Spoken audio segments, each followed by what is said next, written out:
All right, so Sandy, Okay. take it away. Okay, welcome everyone. I hope everyone can hear me. And everybody online here, if you can, there's a chat button. If you can hear Sandy, could you just type in the chat that you can hear? Go ahead and.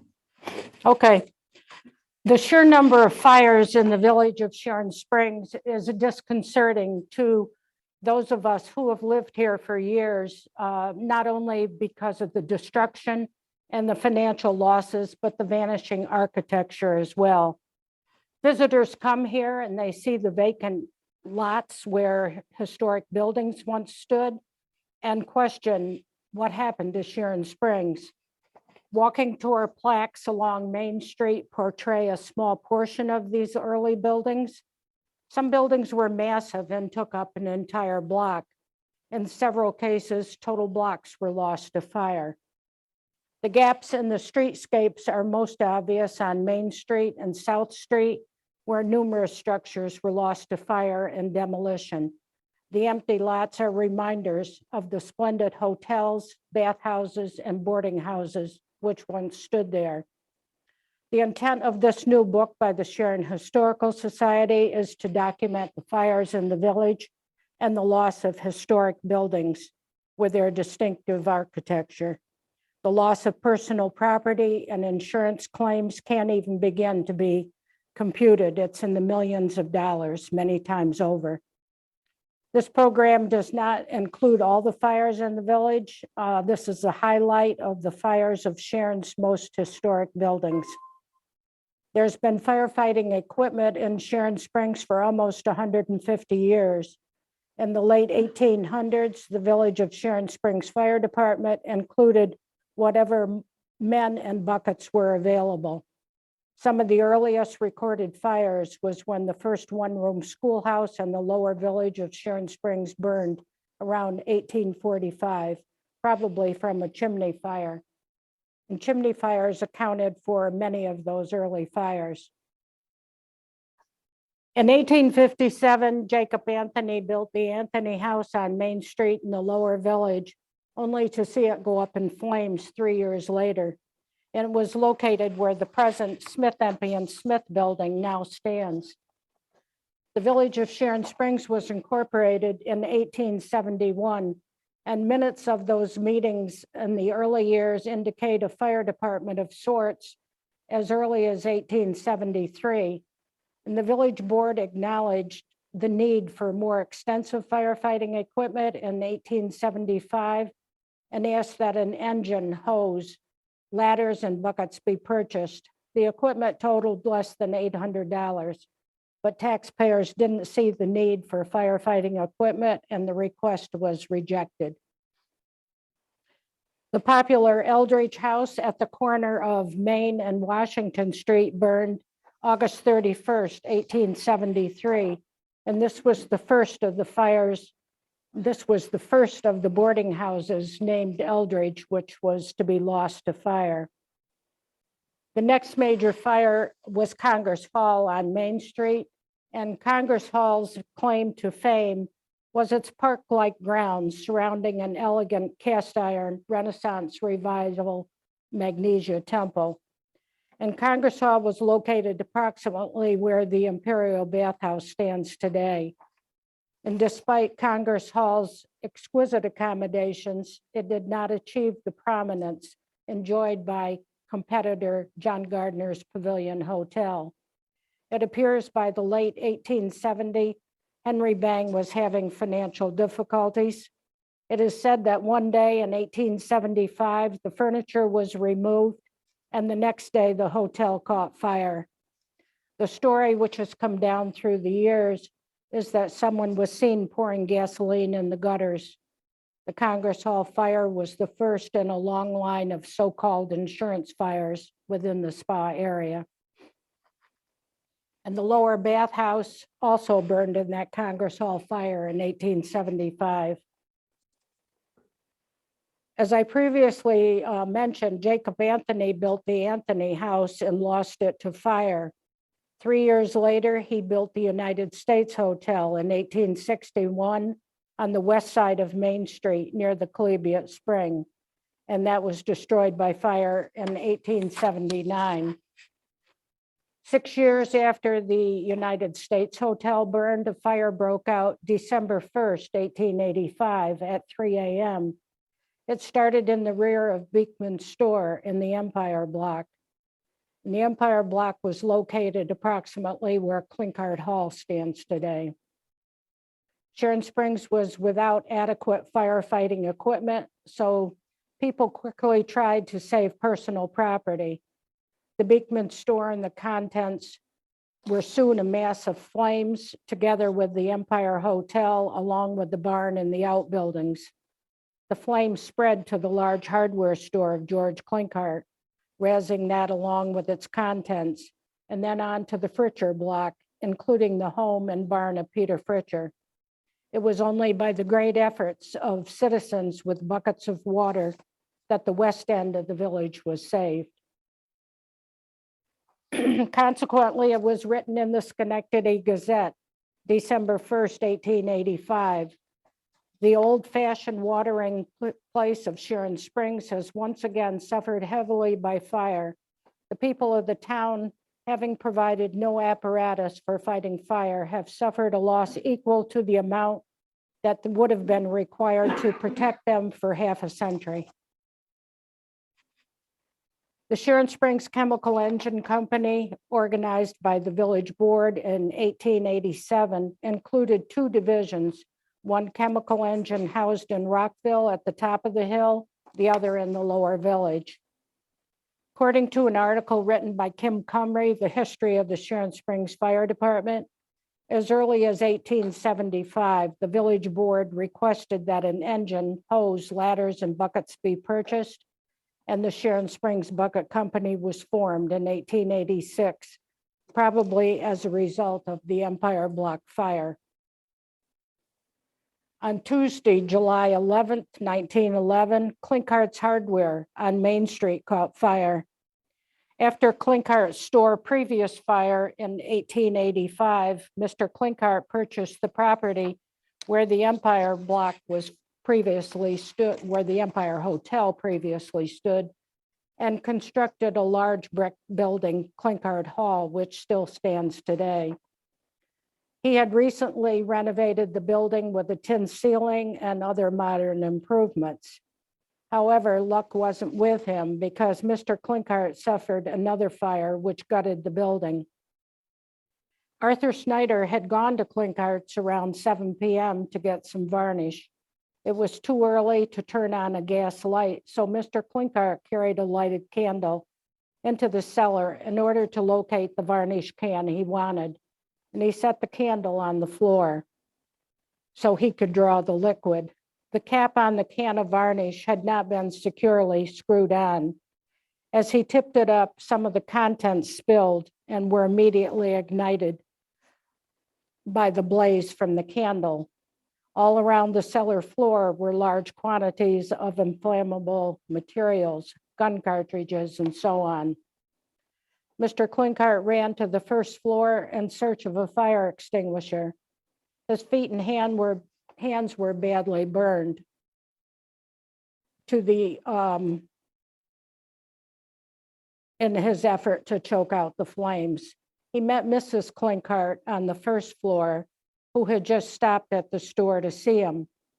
It's assumed Mrs. Klinkart ran back into the office to get the cash books and the contents from the cash register, but an explosion occurred, followed in quick succession by others, which tore up a portion of the first floor and scattered the 50-foot plate glass window in millions of fragments out into the street. Flames were everywhere in the store. Groceries and hardware were blown indiscriminately, and soon the floor collapsed. Unburnable things like hardware and canned goods fell into the cellar. The hose and chemical engine companies were promptly on the scene, and praise was given to the volunteers who so bravely fought the flames for 4 hours. A telephone message was sent to Cherry Valley for assistance, and according to a local newspaper article, they arrived with hose and extra nozzles in 20 minutes. The fire was soon extinguished. The walls of the building were left standing, but the debris left was not worth saving. According to the Cobleskill Times, Mr. Klinkart and Mr. Snyder ran from the store when the first explosion came. But as Mrs. Klinkart could not be found, they feared she had been trapped in the burning building. After a 3-hour search, they found her bruised and battered building at 4 a.m. at the far end of the main store by the cash register near where the floor had fallen. A ball was to be held in the Opera House on the second floor that evening. It's fortunate that the accident did not occur later in the evening after the dancers had arrived, as the loss of life might have been much worse. Men worked all night cleaning up the streets and the quantities of glass. Mrs. Klinkart was 62 years old. Her body was taken to the undertaking rooms of Leon Lapis, where she was made as recognizable as possible. Leon Lapis is at the far right in this photo, and he went on to later become fire chief. Around 1806, travel increased, requiring the needs for taverns and inns. And Rockville was the hamlet at the top of the hill and was an active business center. Feathers Hotel is at the right of this photo. The Great Western Turnpike is what we know today as Route 20. It was a mere 8 days after the Klinkart fire on July 19th, 1911, when another very large fire in Sharon's early history occurred. A fire started in the wagon house connected to the Shaw Hotel, also called the Rockville Hotel, located on the Great Western Turnpike. And that's approximately where the Hollywood Hotel was later located. A fire was discovered around 8 p.m. Wednesday evening. The wagon house had been struck by lightning during a heavy thunderstorm the previous Sunday afternoon and was set on fire. The hose company was called out and firemen thought it had been extinguished.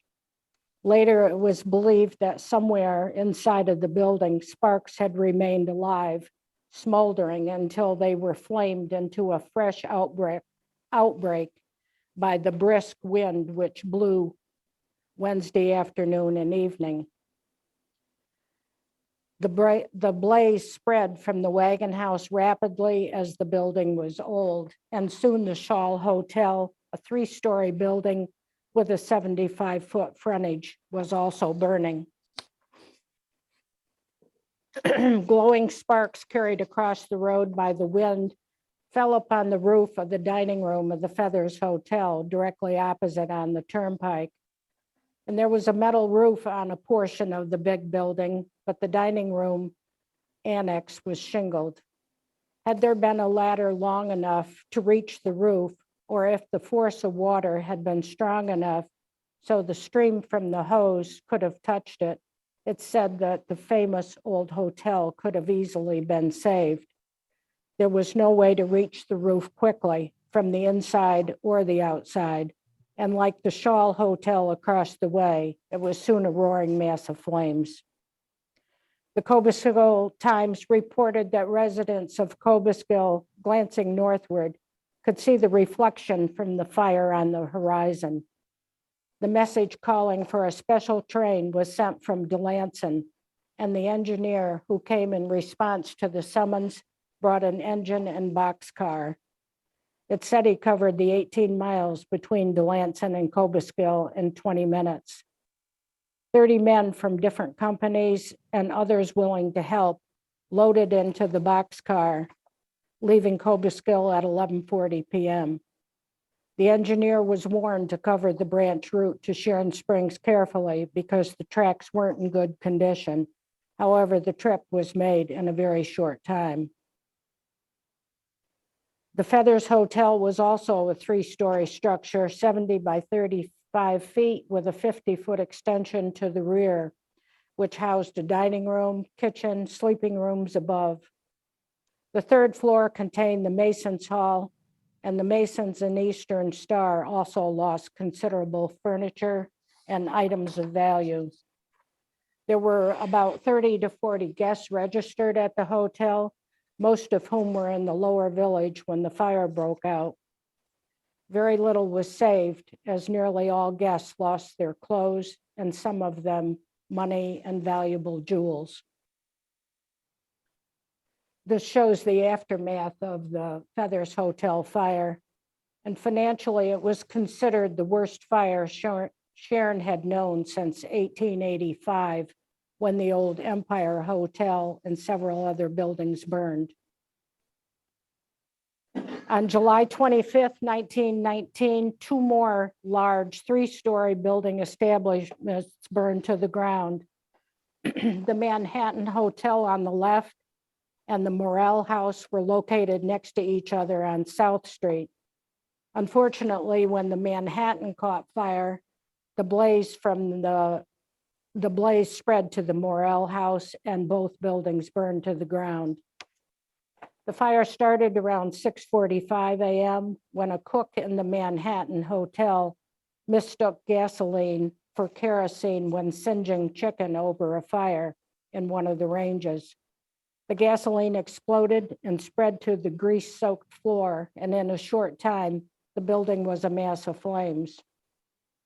Aided by a strong wind, the flames leaped to the Morrell House, which was located about 30 to 40 feet from the burning structure. It wasn't long before the building was razed to the ground. 6 or 7 barns and small outbuildings in the rear of the hotels also burned. The Manhattan Hotel had guests who also lost a lot of jewelry, and many of them all the cash they had with them. Nearly each and every one of them lost all of their clothes, as most guests had to flee with just their night clothing on. As soon as the loss of the hotels was observed, guests communicated with their friends and family out of town and made arrangements to return to their homes in Brooklyn and other parts of New York City. This is another view of the Manhattan Hotel, which shows how massive the building was. And it is said that there were more summer guests than ever before, and every hotel, inn, and cottage was filled to capacity. This early postcard shows the Manhattan Hotel on the right. The Morrell House is above the Manhattan on the right, and the Eldridge House is on the left, which was also damaged in that fire. And this shows the aftermath of the Manhattan and Morrell fire and the curious public looking over the destruction. About this time, the village realized the necessity to create additional water supplies for the control of fire and the need to find a better way to alert firemen. A 50,000-gallon tank and a 50-foot tower and an additional well were constructed and added to the municipal water system. A siren was installed and in operation by February of 1926. Although that siren was used many times during the year, on November 21st, 1926, it was given the ultimate test. The sounding of the siren over and over became the sound of despair as the wailing alarm warned residents of what was to be the worst fire in Sharon's history. The fire broke out around 3:34 a.m. Sunday morning and was believed to have started from a defective chimney in the Sharon house and then quickly spread to adjoining buildings. The fire destroyed 13 buildings, including everything on Main Street from the present Historical Society Museum up to South Street, including the Spring House, the Eigen Block, the Telegraph Office, the Mallet Block, Dockstader's Building, and the Sharon House. The fire then headed up South Street, where it destroyed the Sharon Academy Theater, then continued down Center Street, destroying 6 more buildings.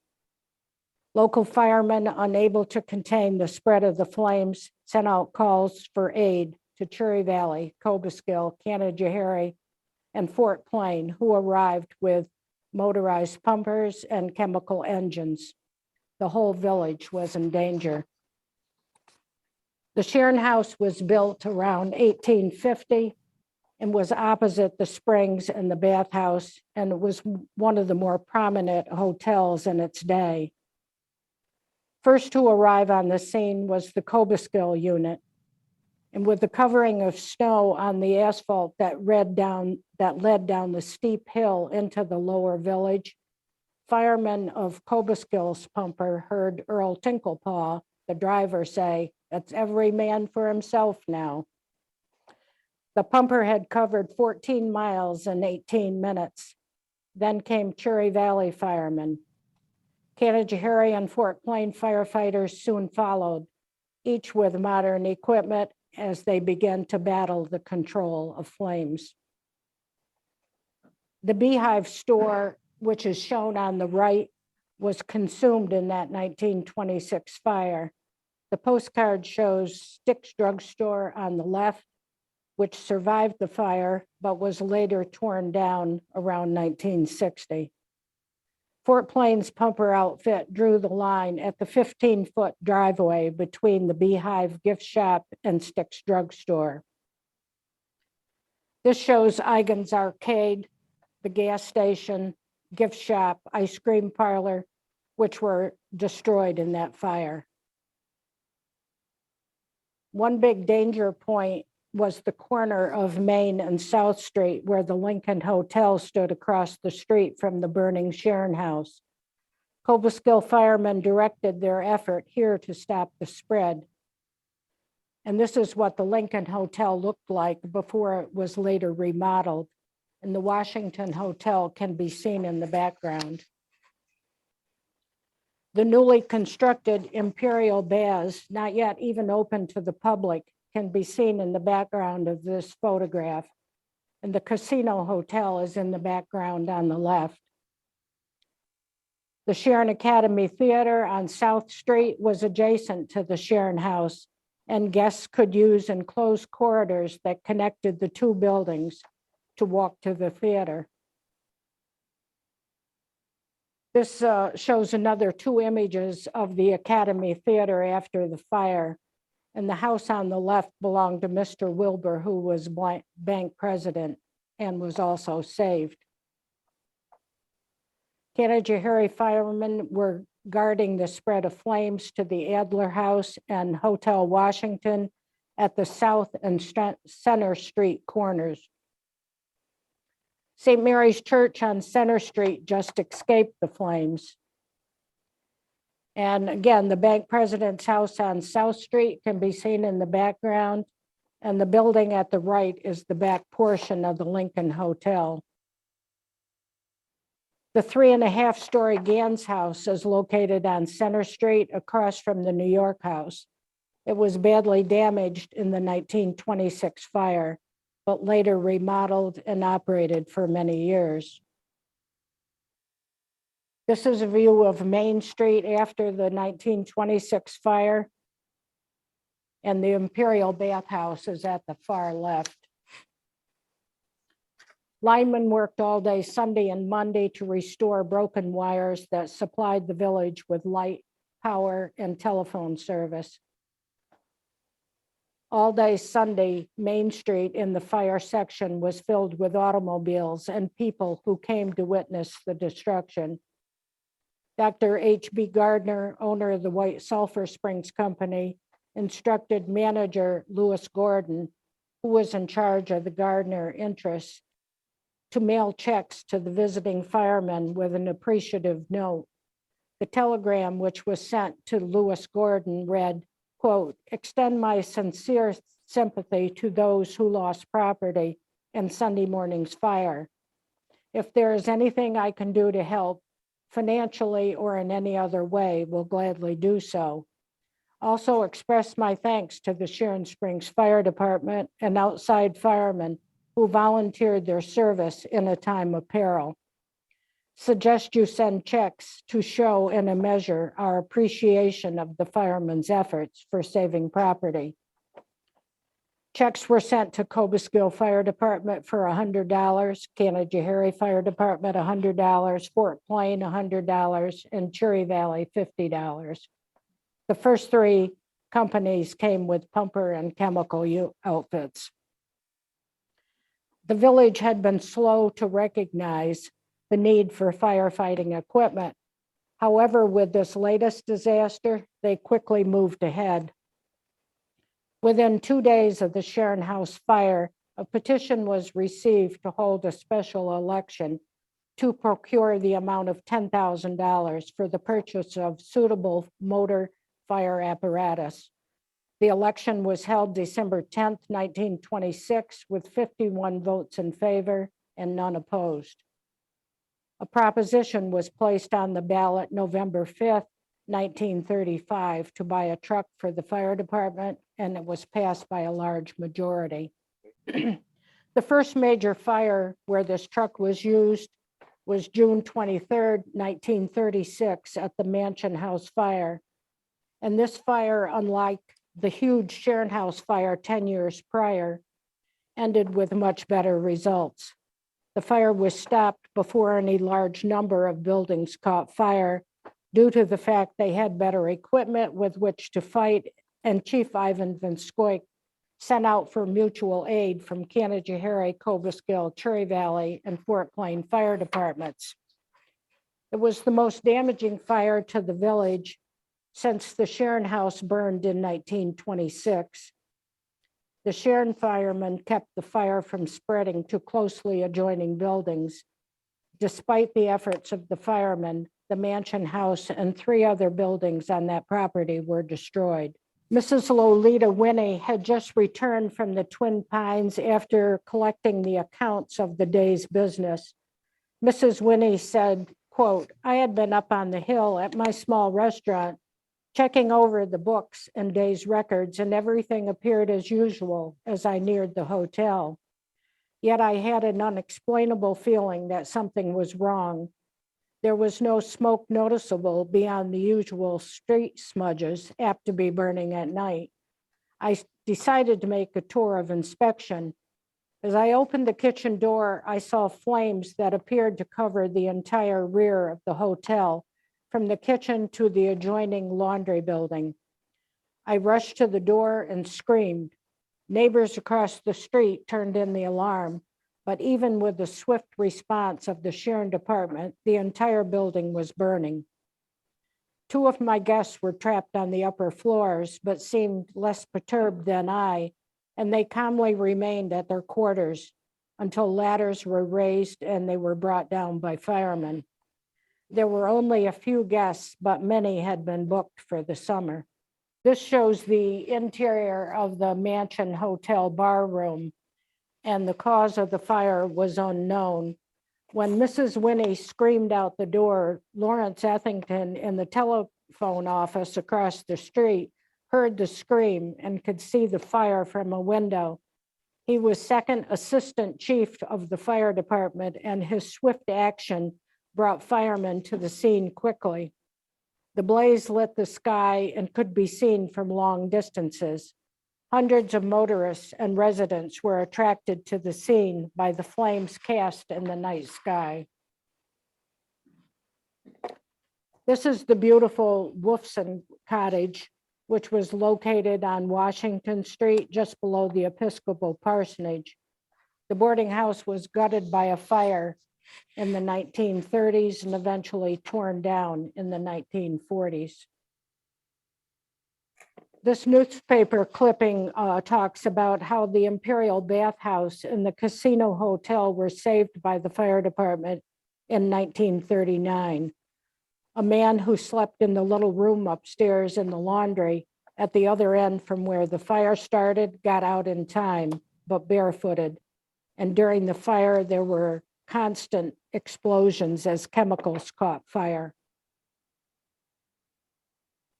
The Liberty Hotel on Main Street was rebuilt after a fire in 1939, later demolished in 1999. The Progress Hotel was located on Willow Street across from the Empire Hotel, and that burned in the 1940s.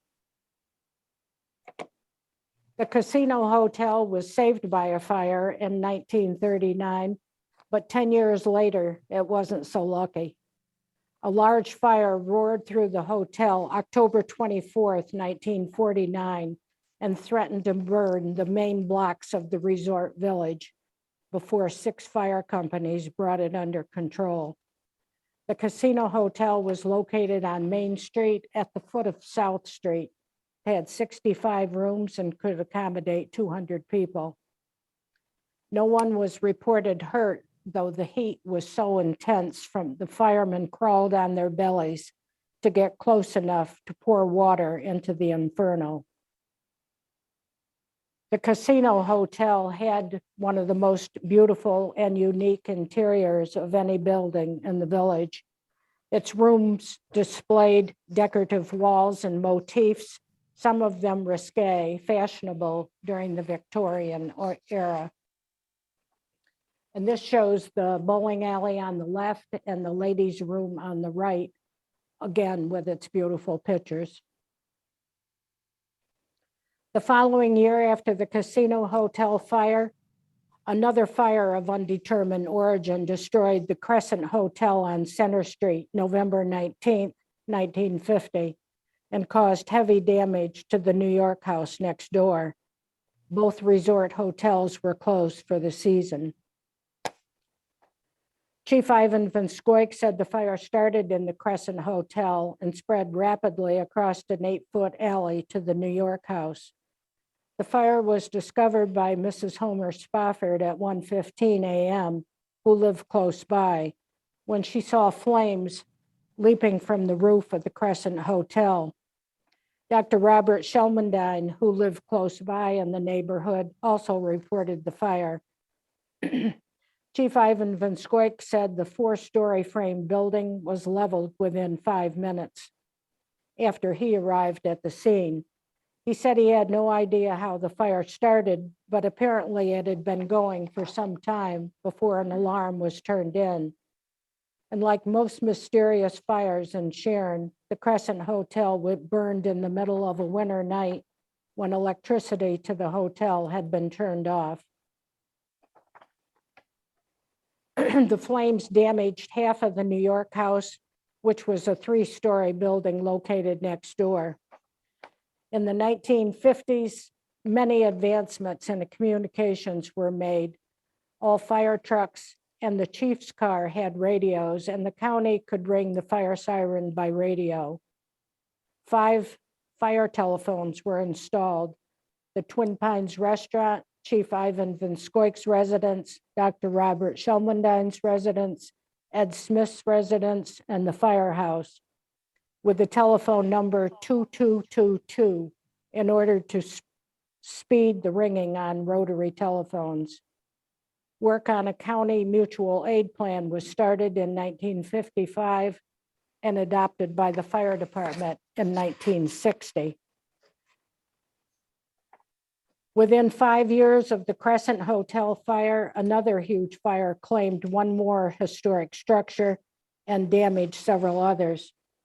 On October 25th, the Richer Hotel, this is 1955, the Richer Hotel on Washington Street burned to the ground in an early morning fire, and the flames and intense heat damaged the Roosevelt Hotel, the Episcopal Church, Rectory, and several other buildings.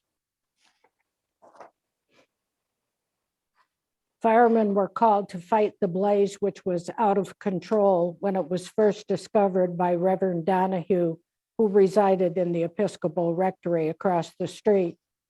Firemen worked very hard to keep the flames from spreading to other buildings. The heat was so intense that some firemen were overcome. Some were burned right through their boots and given medical attention. Firemen remained at the scene all day Saturday and Saturday night. The Jewish synagogue can be seen in the background. The synagogue directly beside the Richer Hotel had broken windows from the intense heat and a lot of damage in the back. Chief Robert Northrup of the Cobleskill Fire Department said the Richer Hotel was closed for the winter. The electricity was shut off. The Cobleskill Index reports the $40,000 blaze leveled the hotel and damaged other buildings. After the Richer Hotel fire, the Roosevelt Hotel fell to ruins. In the early 1970s, a scene in the movie I Drink Your Blood was filmed at the hotel. And the film centers on a small town overrun by rabies-infected members of a satanic cult. And the Roosevelt was torn down around 1976. 1.5 years later, on Tuesday, May 7th, 1957, 2:15 a.m., fire destroyed Hotel Sharon and part of an adjoining house at the corner of South and Center Street. Herman Kahn, owner of the hotel, was living in an annex of the hotel, which was also damaged by the flames. Chief Edward Smith of the Sharon Springs Fire Department said the hotel had not been open for business for the season yet, but Mr. Kahn had the water and the lights turned on. The hotel, which contained about 50 rooms, was completely destroyed. The Cobleskill Index reports that 4 fire departments battled the blaze. Chief Smith said the cause of the blaze was undetermined. Firemen remained at the scene all day Tuesday, and some were assigned to watch Wednesday night also. Sparks from the hotel blaze started several grass fires in the woods a half a mile away, and numerous trees were afire on the next street over from the hotel. This shows the old firehouse where the trucks used to be housed in the front portion of the Village Hall building. And the library was also in that building. And this is now the Beekman 1802 building. In 1964, the trucks were relocated upstreet to Beechwood Road next to the Leland O. White Laboratory building. And this was before they moved to their current location. One of Sharon Springs' better known landmarks, the 100-year-old Lincoln Hotel at the corner of Main and South Street, was badly damaged in a fire Thursday afternoon, June 9th, 1966. The 3.5-story structure had not yet opened for the summer season. Reported about 5:30 p.m., Sharon Springs Fire Chief Robert Baxter directed Sharon Springs firemen with mutual aid from Carlisle and Cobleskill in controlling the blaze, which completely destroyed the top story and half of the building. The first and second floor was also confined to smoke and water damage. The Lincoln had a capacity for 100 guests. Cause of the blaze remained undetermined.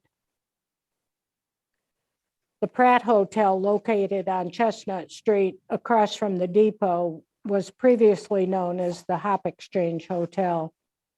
A 1910 fire at the hotel also burned several outbuildings, but the hotel reopened. Another fire in 1966, the Pratt Hotel closed and was later torn down. In the 1970s, it was apparent the fire department needed more room. Land was purchased across from the town highway garages, and a vote was approved for funds to erect a new fire station. 2 p.m. on July 18th, 1978, Smith's store burned on Main Street in the Lower Village. The Peppers owned the building during World War II and into the 1950s. Elizabeth Pepper sold to George Higgins in 1969, and Mr. Higgins took orders for fresh fish and baked goods, which he picked up in the city on Fridays. Mr. Higgins later sold the building to William Smith, who changed the name to Sharon Produce. Sharon Springs Fire Chief Herb Vroman said he didn't know how the fire started. 2 more historic buildings went up in flames around 1980 and left 2 more vacant lots on Main Street, which housed Minnie Schiller's restaurant, a bakery, a medical practice, jewelry store, and an upstairs summer residence. 6 fire departments battled a blaze on an early Sunday morning. Arson was suspected, and BCI investigator Patrick Donnelly of the state police said the blaze apparently started with a can of gasoline. An old gas can was found at the scene. Chief James Hazard said Sharon Springs sought assistance from Ames and Cobleskill fire departments shortly after arriving on the scene at Sunday at 3:45 a.m. and finding the rear of both buildings fully involved in flames. Fire Chief Leon Van Arsdale of Ames said his department responded with 3 trucks and laid about 1,000 feet of hose. He added his department pumped first from the hydrants, but the water pressure dropped when a water main broke.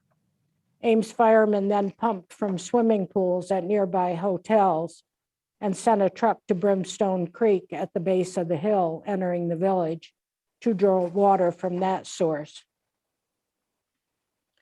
On Tuesday, February 20th, 1990, 5:20 p.m., fire was discovered at the Clausen estate when no one was home.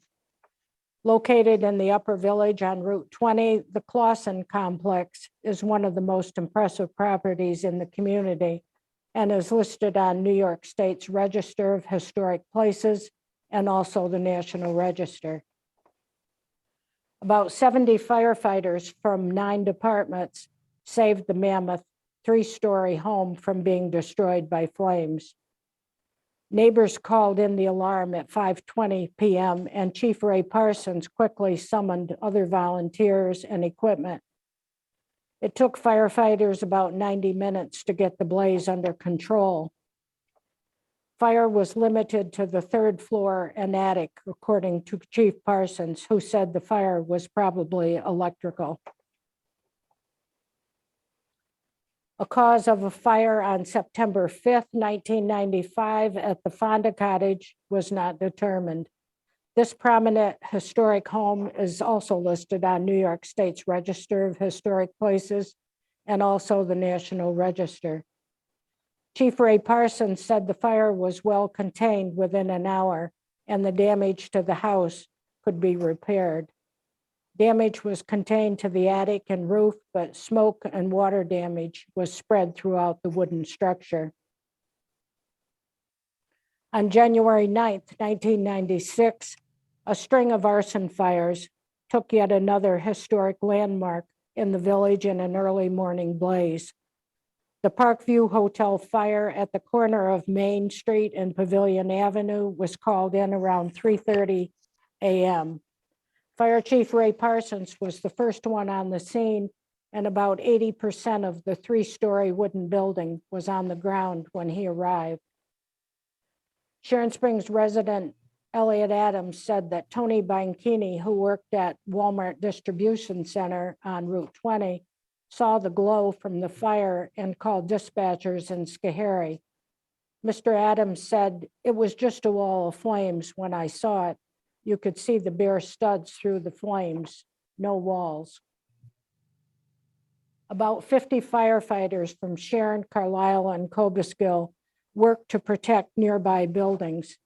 Firefighters fought to save the Sharon Historical Museum's 1-room schoolhouse located next to the burning hotel.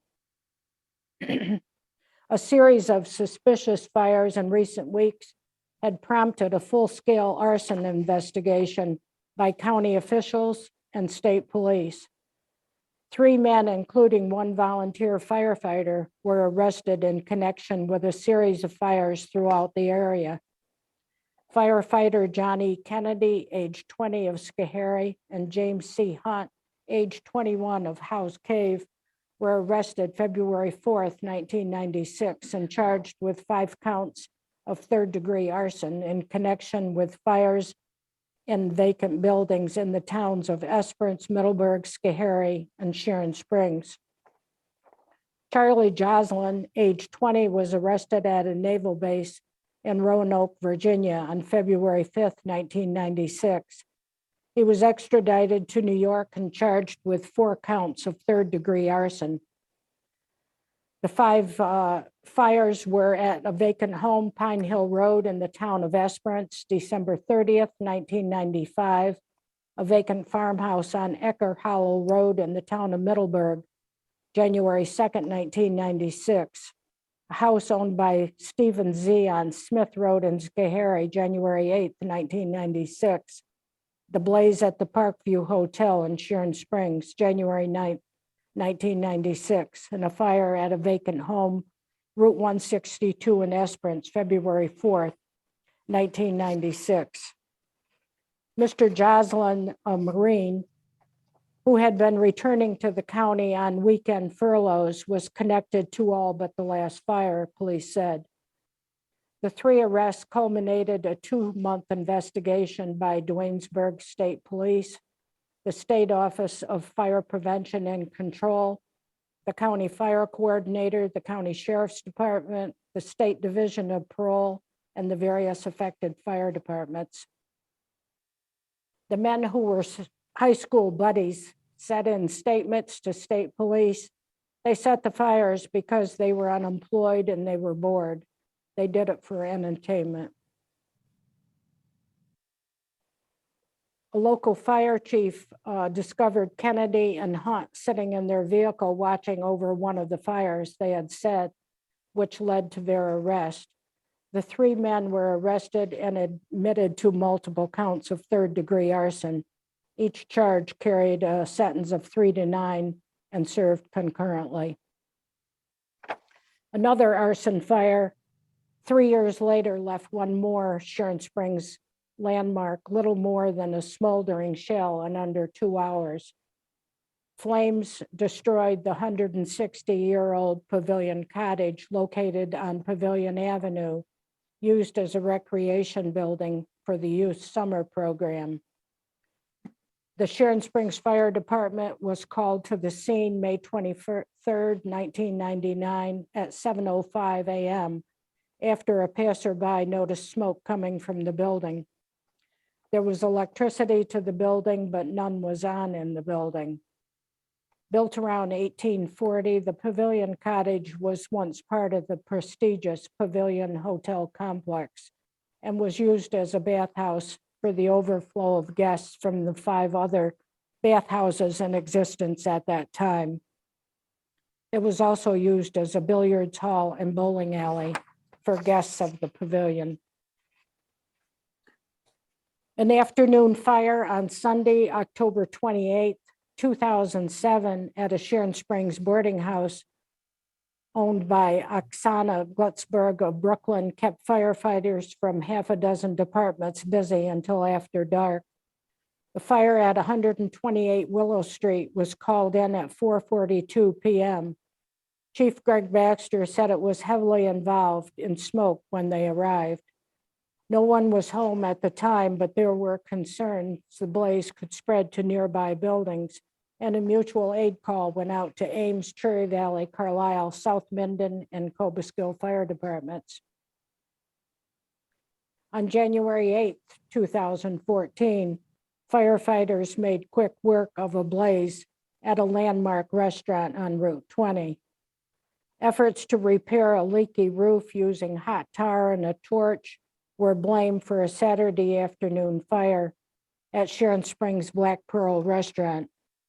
Workers left without realizing a windowsill was on fire, and as many as 75 firefighters were called in. Fire Chief Greg Baxter said smoke was so heavy when he arrived, it was difficult to even see the building. Chief Baxter was in Canajoharie when the fire was called in and credited firemen Lester Higgins and Tom Joseph with their quick action in getting equipment to the scene and calling for mutual aid. The Gazette photo on the left shows the damage at the rear of the former Black Pearl Inn, and the Gazette photo on the right shows the Black Pearl as it looked on January 18th, 2014. The fire chiefs who have served this community since 1929 are Chief Leon Lappius, 1929 to 1934. Chief Ivan Van Scoik, 1934 to 1954. Chief Ed Smith, 1954 to 1963. Chief Francis Hazard, 1963 to 1964.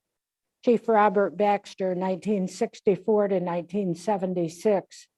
Chief Herbert Vroman, 1976 to 1979. Chief James Hazard, 1979 to 1983.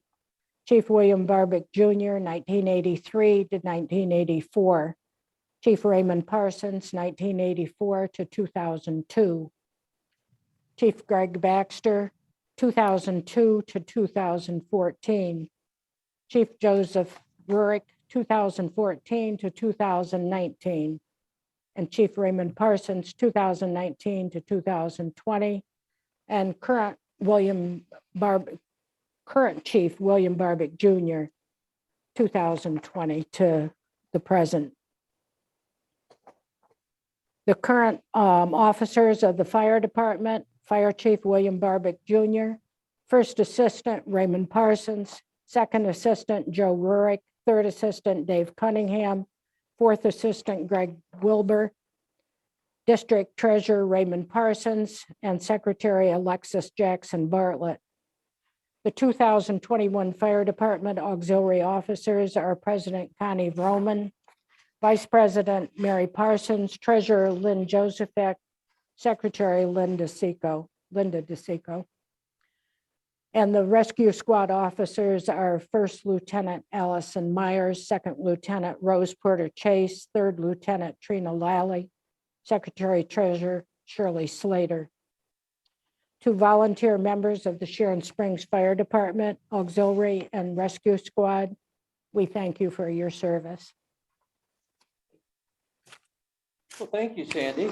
That was great. And while we're waiting to see, let's see what we got here. So there was a question about were there any deaths in the 1926 fire that you're aware of? No, there weren't. Have there been any deaths that you're aware of? Mrs. Klinkart that we talked about, and that's the only one that I know of. Several people were damaged in fire, mainly the firemen, where they had medical attention, and also in that Klinkart fire, I think his name was Archie Smith, had to have medical attention because some of the broken glass flew and cut him. Were there no brick buildings in Sharon Springs? Klinkart Hall is a brick building. Okay. But none of the hotels, they were all pretty much. Yeah, they were all wooden structures. Okay. Would you say that the area has an unusual number of fires? A lot of them seem to have been hotels. Yes, hence the book.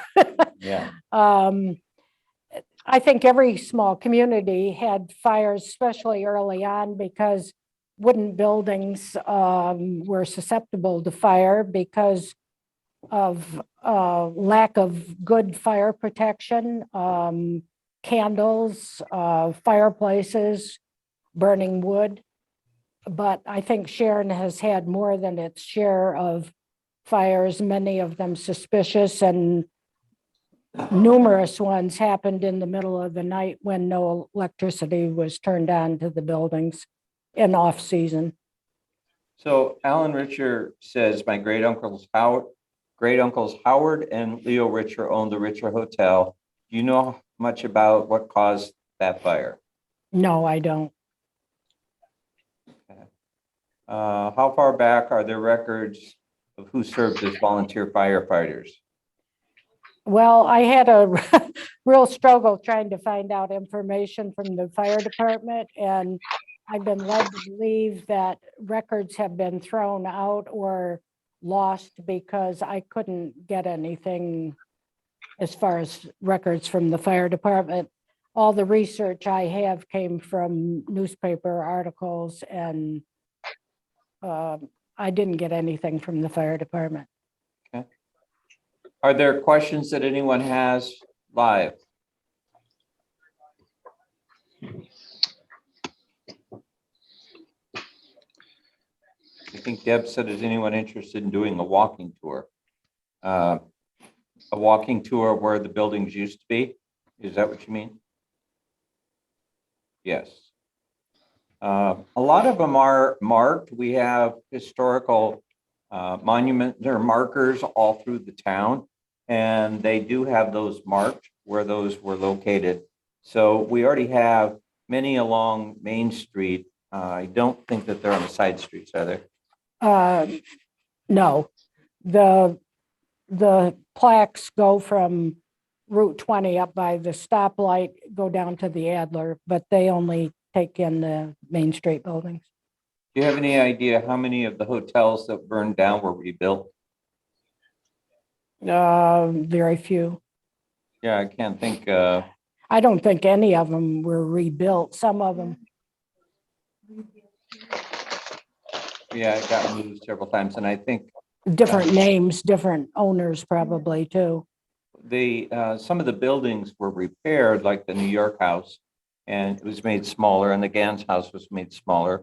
Yeah. And I'm trying to think if there were others that were. I don't think there were any of them that I can remember that were. I don't think rebuilt. anything was rebuilt. Some of them were renovated and were able to open up again if the damage wasn't severe. But most of them were burned for a reason.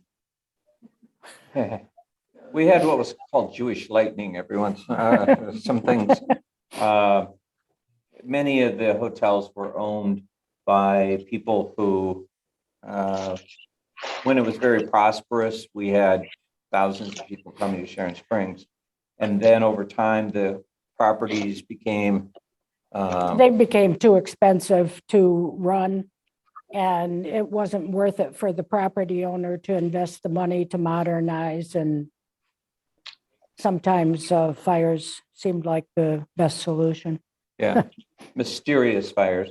Alan asked, after the voters turned down initiative for fire equipment followed by major fires, what was the attitude of those who voted against it?